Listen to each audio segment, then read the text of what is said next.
The alarm blared at 6 a.m. sharp, a harsh sound slicing through the quiet of our small apartment. I groaned, my eyes barely open, as the cold of another New York winter morning brushed against my face. My husband, Ethan, was already up. He was sitting on the edge of the bed, phone in hand, with that familiar look on his face. It was a look I'd started to recognize far too often, the one that screamed, "I'm worried about the bills." "Electricity went up again," he murmured, more to himself than to me, "and rent's due next week. Looks like I'll have to work overtime again." I didn't say anything right away. I just pulled my old, worn robe a little tighter around myself and stared up at the peeling paint on the ceiling. This had become our morning ritual. Not coffee, not shared laughter, but math, endless numbers, tight budgets, the slow creeping feeling of just trying to survive. I work at a local cafe, putting in 6 days a week. Ethan's downtown in corporate sales. You'd think between the two of us, we'd be doing okay. And we were, in a way. We were surviving, but we were never really living, never able to just breathe. Later that day, a package arrived. It wasn't for me, but for our neighbor, Mrs. Gable. She was a sweet, elderly woman who lived alone. I took the package to her door and she invited me in for tea. Her apartment was a stark contrast to ours. It wasn't fancy, but it was filled with light, plants, and the smell of freshly baked cookies. It felt peaceful. As we chatted, I found myself opening up about our financial struggles, the constant stress. Mrs. Gable listened patiently, her eyes kind. Then she said something that stuck with me. "My dear," she began, "wealth isn't just about the money in your bank account. It's about the richness in your life." She told me how she started a small online business after she retired, selling her handmade quilts. It wasn't a massive empire, but it gave her a sense of purpose and a little extra income to live comfortably and pursue her hobbies. "You and Ethan are so bright," she said. "You have skills. Have you ever thought about creating something of your own? Something that's not just about paying the bills, but about building a life you love?" Her words echoed in my mind all evening. Ethan came home, exhausted and defeated from another long day. I made us dinner, and for the first time in a long time, we didn't talk about bills. Instead, I told him about my conversation with Mrs. Gable. I talked about her quilts, her small business, her philosophy on wealth. At first, Ethan was skeptical. "Amara, we don't have time for hobbies. We barely have time to sleep." "I know," I said, my voice soft but firm. "But what if this isn't just a hobby? What if it's a way out? What if we could build something for ourselves?" I reminded him of his old passion for woodworking. In college, he used to make the most beautiful, intricate wooden furniture. He'd spend hours in the workshop, completely lost in his craft. But life and the need for a steady paycheck had pushed that passion aside. "You were so happy then," I reminded him. "You had this light in your eyes. I could see a flicker of that old light return." "It's been so long," he said, a hint of longing in his voice. "We'd need tools, space, materials. We can't afford that."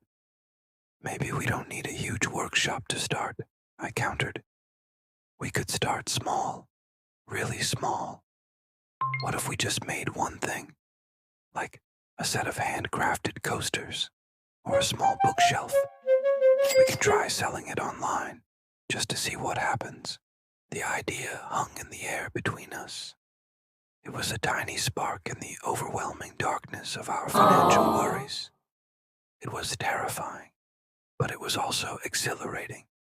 It was hope. That weekend, instead of picking up extra shifts, We went to a second-hand store. We found a small set of basic woodworking tools for less than the cost of a dinner out. We cleared a small corner in our already cramped living room. It wasn't much, but it was a start. Watching Ethan that first Saturday was like watching a different person. The worried lines on his face smoothed out as he focused, sanding a small piece of reclaimed wood. The smell of sawdust filled our apartment, a scent so much better than the stale aroma of stress. He wasn't just working with wood. He was reconnecting with a part of himself he thought he'd lost forever. I took on the role of his business partner. While he crafted, I learned everything I could about online marketplaces, social media marketing, and product photography. I used my phone to take pictures of his first creation, a beautiful set of minimalist oak coasters. I wrote a description that told the story behind them, not just of wood and varnish, but of a dream being rediscovered in a tiny New York apartment. We listed them for sale online, our hearts pounding. We didn't expect much, maybe a sale in a few weeks if we were lucky. The next morning, we woke up to a notification. Sold. We stared at the phone in disbelief. Someone had actually bought our coasters. It wasn't a lot of money, but it felt like $1 million. It was validation. It was proof that Mrs. Gable was right. It was possible. That one sale ignited a fire in us. Ethan started spending every spare moment in his little corner workshop. He made more coasters, then small cutting boards, then elegant phone stands. Each piece was crafted with a love and attention to detail that his corporate job could never inspire. I, in turn, became a marketing whiz. I started a social media account for our little brand, which we called Urban Hearth. I shared behind-the-scenes videos of Ethan at work, told our story, and connected with people who appreciated handmade quality. The response was incredible. Orders started trickling in, then flowing. Soon, we had to have a serious conversation. The income from Urban Hearth was becoming more consistent. It was still less than Ethan's corporate salary, but it was growing. And more importantly, it was ours. We controlled it. The decision was one of the scariest we'd ever made. Ethan walked into his boss's office and quit his job. He traded his suit and tie for an apron and safety glasses. He traded the stress of sales targets for the satisfaction of creating with his own two hands. Our lives didn't magically become perfect. We still had bills. We still had to budget. But the suffocating pressure was gone. The morning conversations were no longer about how much overtime Ethan had to work. Instead, we'd brainstorm new designs, talk about customer feedback, and plan our next product launch over coffee. Our apartment was still small, but it no longer felt like a cage. It felt like a home, a headquarters, a creative studio. The smell of sawdust was permanent now, a constant reminder of our journey. A few months later, I ran into Mrs. Gable in the hallway. I gave her a huge hug and handed her a small wrapped gift. It was one of Ethan's first handcrafted jewelry boxes. She opened it, her eyes welling up. "Oh, my dear," she whispered. "It's beautiful." "It's because of you," I told her, my own voice thick with emotion. "You helped us see that we could build a different kind of life."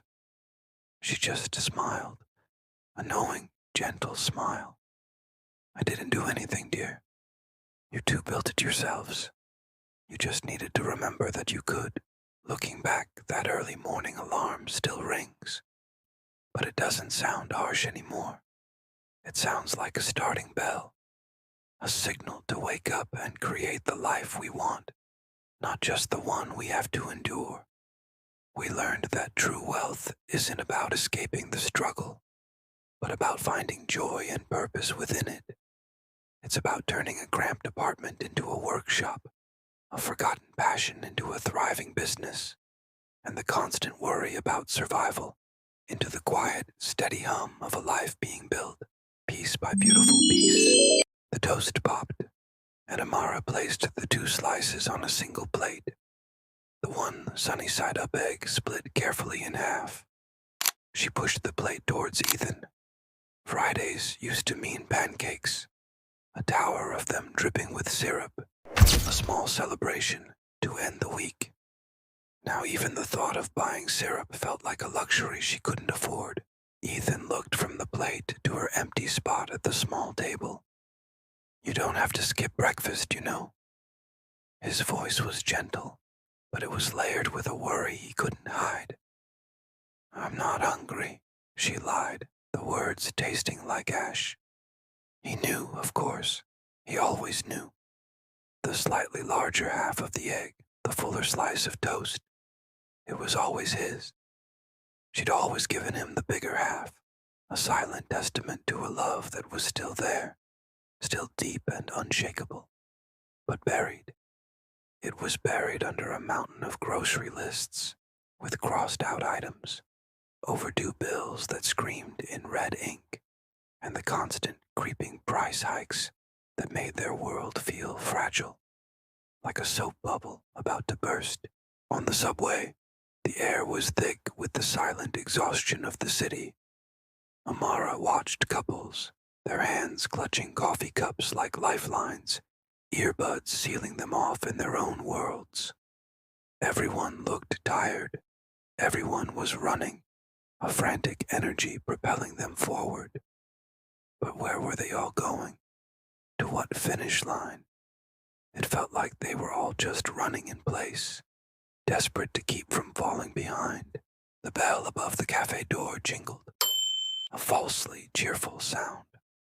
Her manager, Claire, greeted her with that bright, fake corporate smile that never quite reached her eyes. "Amara, morning. Hey, listen, we're a bit swamped. I'm going to need you to stay an extra hour tonight, okay?" Kyle called in sick. Amara forced her own smile, a mirror of Claire's hollowness. "Sure, no problem." A pause. "Do I get overtime for that?" Claire's smile tightened, her voice dripping with condescension. "Oh, sweetie, you know we don't do that unless you're full-time." That one word, sweetie, burned like acid. It was a verbal pat on the head, a reminder of her place, of her part-time status, of her powerlessness. She wasn't a colleague. She was sweetie. Just another easily replaceable cog in the machine. She bit back the retort that was clawing at her throat and just nodded, retreating to the familiar rhythm of grinding beans and steaming milk. Meanwhile, across the city, Ethan navigated his own battlefield. His office was a jungle of performative ambition. Desks were shrines to the hustle, adorned with motivational quotes in sleek fonts and mugs that screamed, "Hustle harder." It was a place of unblinking eyes, fixed on screens and targets. He worked in sales, which was really the art of pretending to be thrilled about products he didn't care for, pretending to be friends with clients he'd never meet, pretending that the number on the board was the most important thing in the world. He had to smile, a wide, genuine-looking smile. When his boss, Mark, strolled in, bragging about the new silent purr of his latest Tesla. "The acceleration is just unreal, guys. You feel like you're flying." Ethan nodded along, feeling the weight of his worn-out subway pass in his pocket. He had to laugh, a hearty, easy laugh, when his co-workers at the water cooler joked about poor people being lazy, as if poverty was a character flaw and not a cage. Each forced laugh, each feigned smile, was a tiny chip away at his soul. He was an actor in a play he never auditioned for, The script was making him sick. At lunch, he escaped the gray solitude of the fire escape, pulling out his phone. The concrete was cold, but it was real. He typed, his thumbs feeling clumsy. "You okay? Did you eat?" A moment later, a reply came. "Yeah, coffee counts." He couldn't help but smile. A real, faint smile this time. It was the first genuine thing he'd felt all day. "That's not food," he typed back. Her response was almost instant. "Neither is stress." He let out a soft chuckle. Even her sarcasm was a lifeline. It was sharp and weary, but it was hers. It was the defiant spark that hadn't been extinguished by the crushing weight of it all. In that brief exchange, in that shared coded language of their exhaustion, he felt a flicker of warmth. It was a reminder of why he was doing this, why he was putting on the mask every single day. For her, for the woman who gave him the bigger half of the egg, who fought the world with tired wit, and whose love was the only real solid thing in his fragile universe. Back at the cafe, the afternoon rush was a blur of hands, cups, and shouted orders. "Latte for Sarah, cappuccino, extra hot." Amara moved on autopilot, her body knowing the dance, her mind a million miles away. She thought of Ethan, of his tired eyes and the way his shoulders slumped when he thought she wasn't looking. Their love used to be about adventures, about late-night talks and shared dreams. Now it was about survival. It was about finding a coupon for pasta, about making a single egg stretch for two, about the silent understanding in a simple text message. As the clock ticked past her original end time, a new wave of customers came in, laughing and carefree. A group of girls, probably college students, ordered elaborate, whipped cream-topped drinks without even glancing at the price. Amara felt a pang, not of jealousy, but of a deep, profound weariness. She was serving them their little luxuries, their afternoon treats, while she was rationing toast. Finally, Claire released her. "Thanks, sweetie. See you tomorrow." Amara didn't reply, just untied her apron and walked out into the evening air, the city lights beginning to blur. The extra hour hadn't earned her any more money, but it had cost her. It cost her energy, it cost her time, it cost her a piece of her spirit. When she finally got home, the apartment was quiet. Ethan was sitting on the couch, staring at the wall, the TV off. The spreadsheets from his work laptop were still glowing on the coffee table, a grid of impossible numbers. He looked up as she came in, and the mask was gone. His face was just raw, unfiltered exhaustion. She didn't say a word. She just walked over, sat down next to him, and leaned her head on his shoulder. He wrapped his arm around her, pulling her close. They sat there in the silence, the city humming outside their window. They didn't need to talk. In the quiet darkness of their tiny apartment, under the weight of it all, they held on to each other. It wasn't a solution. It didn't pay the bills or make the toast multiply. But it was something. It was everything. It was the bigger half.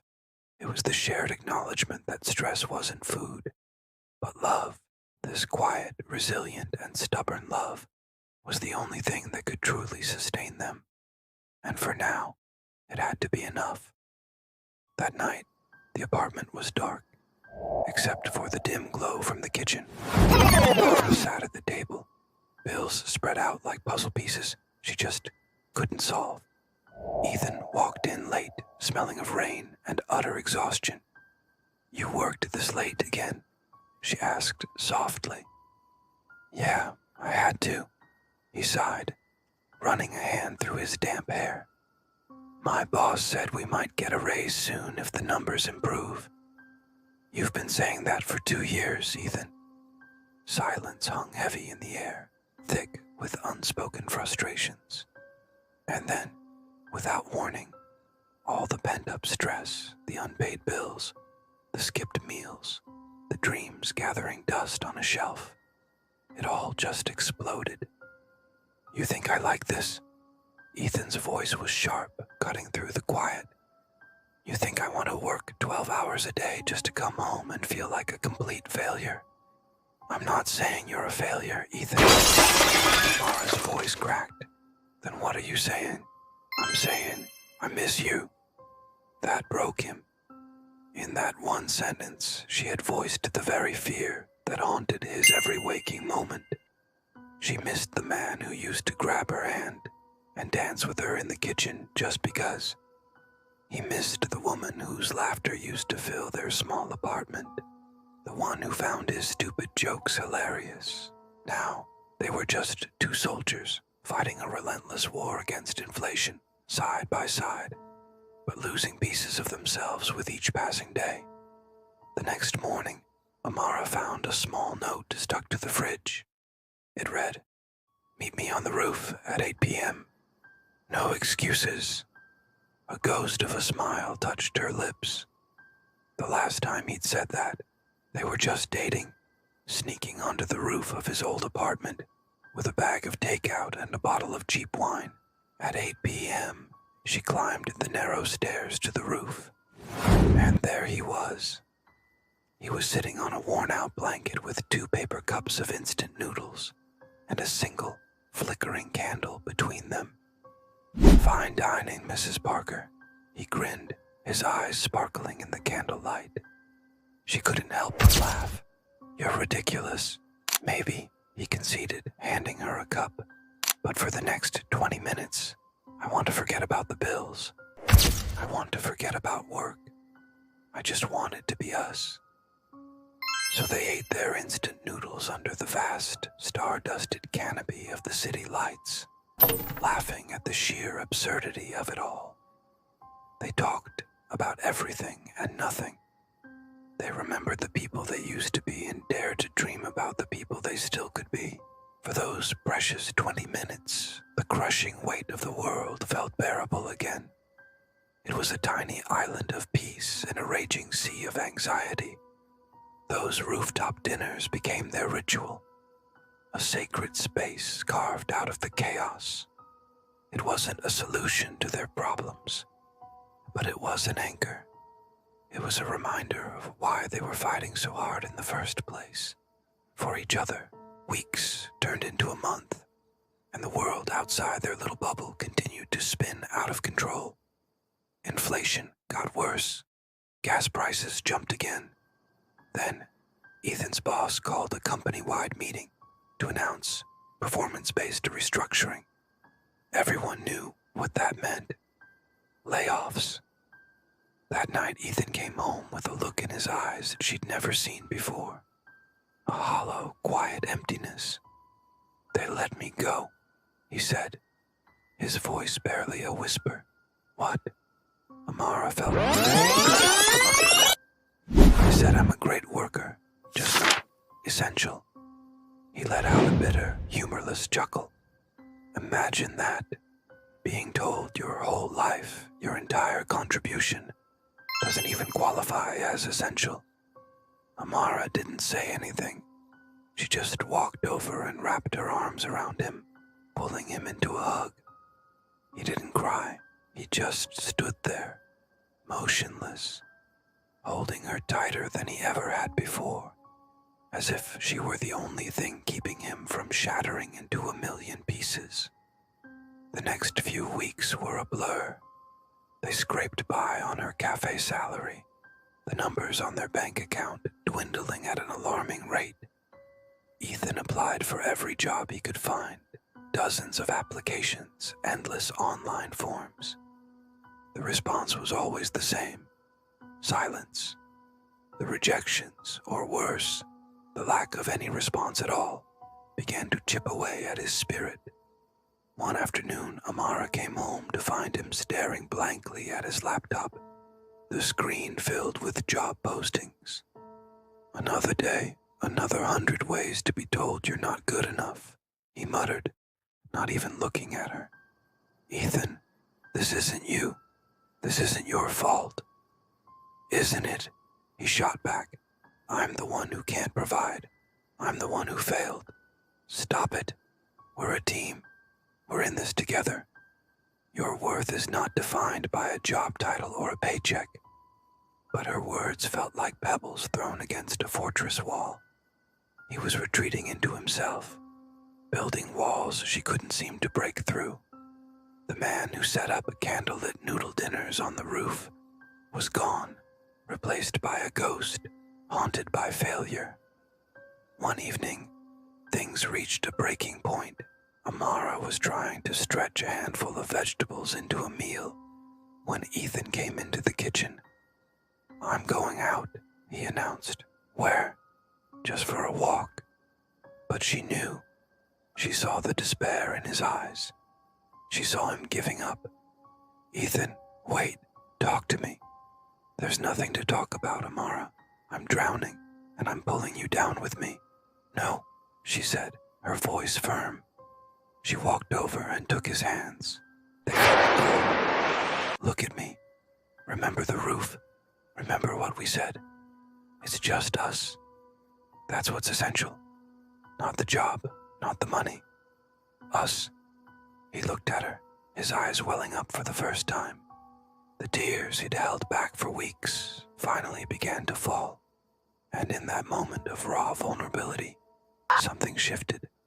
"I'm scared," he confessed, his voice choked with emotion. "I know," she whispered, pulling him close. "Me too. But we'll be scared together." That night wasn't a magical fix. The bills were still there. The job hunt was still a brutal reality. But they had found each other again. They weren't just two soldiers fighting a losing battle anymore. They were partners, rediscovering their strength in each other.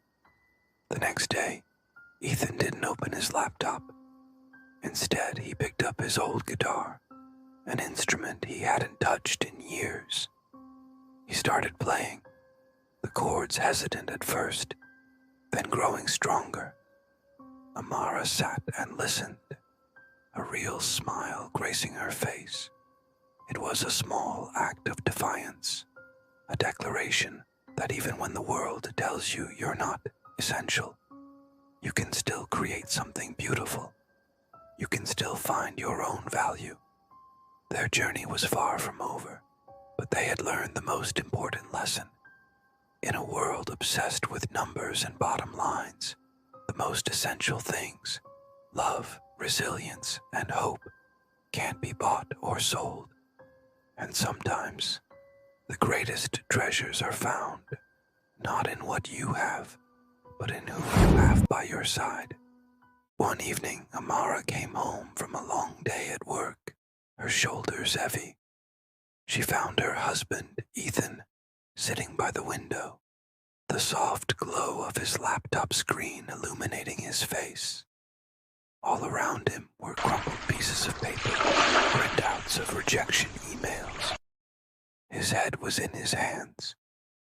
"Maybe we should just move back to my mom's place," he muttered, his voice muffled.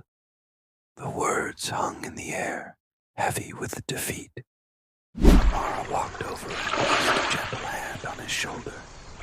"We'll figure this out," she said softly. "We always do." He looked up, his eyes filled with a frustration she knew all too well. "No, Amara. I'm tired of pretending everything's okay. I'm tired of this.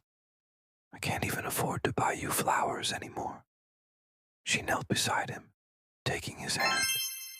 "I don't need flowers," she whispered, her voice firm. "I need you." But she knew deep down that even the strongest love can start to show cracks under the immense weight of financial pressure. The stress wasn't just about money anymore. It was about what the money represented. Their arguments became more frequent, but they weren't about overdue bills or an empty fridge. They were about deeper wounds. He felt useless, like he was failing as a provider, as a partner. She felt unseen, like her own struggles and sacrifices were being overlooked in his storm of self-doubt. One night, during a particularly painful fight, she whispered the words that would change everything. "You've changed." She didn't mean for them to be an accusation, but they landed like a punch, cutting deeper than either of them realized. That night, the silence in their small apartment was deafening. He slept on the couch, a physical barrier between them, and she cried quietly into her pillow, hating herself for letting the harsh reality of survival poison their tenderness. A week later, the stress finally caught up with Amara. She woke up with a raging fever, her body aching with exhaustion. The doctor said it was a severe flu, brought on by stress. She had to take 2 days off work, 2 days with no pay. It felt like they were sinking, and fast. Seeing her so weak and vulnerable, Ethan felt a surge of desperation. He couldn't just sit there anymore. He had to do something, anything. He put on his coat and walked downtown, his mind racing. He passed by sleek office buildings that had once been his goal. Now they just felt like monuments to his failure. Then his eyes landed on a small, cozy-looking bakery. A simple, handwritten sign was taped to the window. "Help wanted." Without a second thought, he pushed the door open, a small bell chiming above his head. An older woman with kind eyes and flour on her apron looked up from behind the counter. "Can I help you?" she asked. "The sign," he said, his voice a little shaky. I can clean. I can pack boxes, anything. I'm a hard worker." The owner, Mrs. Alvarez, studied him for a moment, her gaze gentle. She saw the desperation in his eyes, but she also saw something else, a flicker of determination. She smiled. "We need someone who shows up on time and cares about the work," she said. "You look like that kind of man." It wasn't a corporate job. It wasn't glamorous. There was no six-figure salary or corner office. But it was honest work. It was a start. It was hope. That night, Amara was drifting in and out of a feverish sleep when she heard the front door open. She saw Ethan walk in, holding a brown paper bag.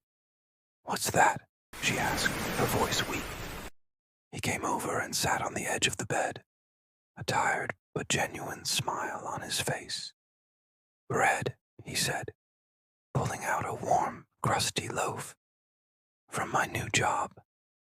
Amara pushed herself up on her elbows, her eyes widening. "You got a job?" "Yeah," he said, his smile growing. "It's not much pay, but they said I can learn how to be a baker." A weak laugh escaped her lips. "You, baking?" she teased gently. He chuckled, breaking off a piece of the warm bread for her. "Hey, cupcakes are still sales, just a different kind of product." She took the bread, its warmth spreading through her fingers. In that simple moment, it felt like more than just food. It felt like a promise. Slowly, almost imperceptibly at first, things began to change. Ethan would come home smelling of yeast and sugar, often with a bag of leftover pastries that didn't sell. The sweet treats were a small luxury they hadn't been able to afford in months. Inspired by this small shift, Amara felt a spark of her old self returning. She pulled out her dusty paints and canvases. She started creating again, painting small, beautiful pieces that she began selling online through a small shop. It wasn't a fortune, but each sale was a victory, a piece of their life they were reclaiming. They still had bills piled on the counter. They still worried about making rent. But the crushing weight that had been pressing down on them felt lighter. The The air in their apartment was filled with the smell of paint and freshly baked bread instead of silent tension. One evening, Amara was at the kitchen table, lost in the vibrant colors of her latest painting. Ethan was standing at the counter, kneading a lump of dough with a focus she hadn't seen in him in years. The rhythmic thud of the dough against the countertop was a comforting, steady beat. He broke the comfortable silence. "You know what's crazy?" he said, not looking up from his work. I feel happier now than I did before." Amara paused, her paintbrush hovering over the canvas. "But you make so much less money." "Exactly," he said, finally looking at her, his eyes clear and bright. "But I make people smile when they eat my bread. That's not a bad trade-off for a stressful sales target, is it?" That night, as Ethan slept soundly beside her, back in their shared bed, Amara found a crumpled grocery receipt on her nightstand. She turned it over and, with a pen, wrote a single sentence on the back. "Maybe love isn't about luxury and grand gestures. It's about the quiet laughter found in a shared loaf of bread." Their story is a powerful reminder that true wealth isn't always measured in dollars. It's found in resilience, in rediscovering passion, and in the simple, everyday acts of love that hold us together when everything else seems to be falling apart. A month later, my old colleague, Jake, showed up at the bakery. He looked around, a mix of confusion and pity on his face. "Man, you're really doing this now?" he asked, gesturing at the flour dusting everything. I just nodded. "Yeah, I am." He leaned in, lowering his voice like he was letting me in on a state secret. "Listen, we just landed a new deal. The bonuses are insane. You could come back, no questions asked. Your old desk is still empty." I paused, wiping my hands on my apron. I could feel the weight of that offer. The old me, the me from just a few weeks ago, would have jumped at the chance. The promise of that bonus, the familiar comfort of the corporate ladder, it was a powerful pull. But as I stood there, I looked down at the warm loaf of sourdough I was holding. The crust was perfect. The smell was intoxicating. It was something real, something I had made with my own hands. I looked back at Jake and smiled, a genuine smile this time. "Thanks, Jake. I appreciate it. But I already got my bonus." He looked baffled. "What? Free bread?" I shook my head, the smile not leaving my face. Peace. That night marked 5 years since our wedding. 5 years. It felt like a lifetime and a blink all at once. There was no fancy restaurant reservation this time, no scrambling for an expensive gift. We just found ourselves back on our rooftop, the place where this whole new chapter began.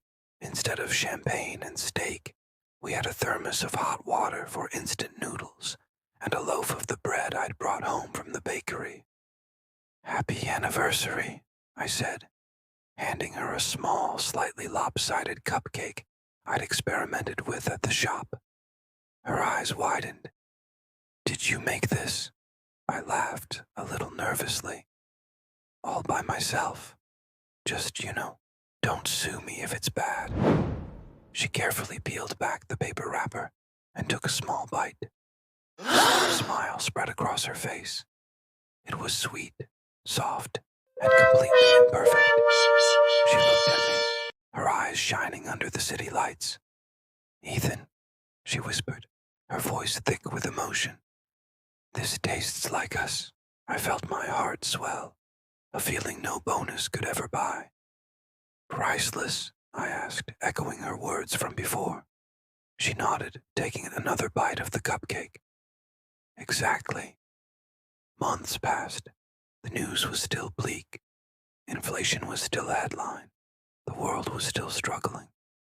But in our small apartment, something had shifted. I was promoted to assistant baker. It wasn't a corner office, but the pride I felt was immense. And Amara's paintings, the ones she'd poured her soul into during those quiet, worried nights, were featured at a small local gallery. Her work was finally out in the world, being seen. We still lived in the same small apartment, with its creaky floors and drafty windows. We still budgeted every dollar, and yes, we still worried sometimes. But it was different now. The frantic, desperate fear that had once consumed us was gone. In its place was a quiet, steady gratitude. A gratitude for the smell of fresh paint, for the warmth of the oven, for each other. One morning, the early sunlight was pouring into our kitchen, making dust motes dance in the air. Amara was at the table, sketching in her notepad. I was just watching her, this incredible woman who had stood by me, who had believed in us. I walked over and put my hands on her shoulders. "We might not have everything we want," I said softly, "but we have everything we need." She looked up at me and smiled, that beautiful, genuine smile that always reached her eyes. "And that," she said, placing her hand over mine, "is worth more than any paycheck." The gallery opening was a blur of faces and quiet chatter. People milled around, sipping wine and admiring Amara's art. Her collection was a series of simple watercolors, capturing moments of daily life. A cat sleeping in a sunbeam, an old man reading on a park bench, the steam rising from a cup of coffee. But one painting seemed to draw everyone in. It was the centerpiece, hanging on the main wall, a simple, evocative image of a couple on a rooftop, silhouetted against the city lights, sharing a humble meal of noodles. Its title was printed on a small card below, "The Real Economy." A journalist with a notepad approached Amara. "It's a powerful collection," she said. "What inspired this particular piece? The real economy?" Amara's gaze drifted across the crowded room until it found me. I was standing by the refreshment table, a little out of place with a smear of flour still on my shirt, holding a tray of the cupcakes I'd brought from the bakery. Our eyes met, and in that single look, 1,000 conversations passed between us. Amara turned back to the journalist, her voice soft but clear, filled with a certainty that resonated through the entire room. "Love," she said. "It's the only thing that never loses its value." Thanks for watching. If this story touched your heart, please consider liking this video and subscribing to our channel for more stories that remind us of what truly matters. We'll see you in the next one.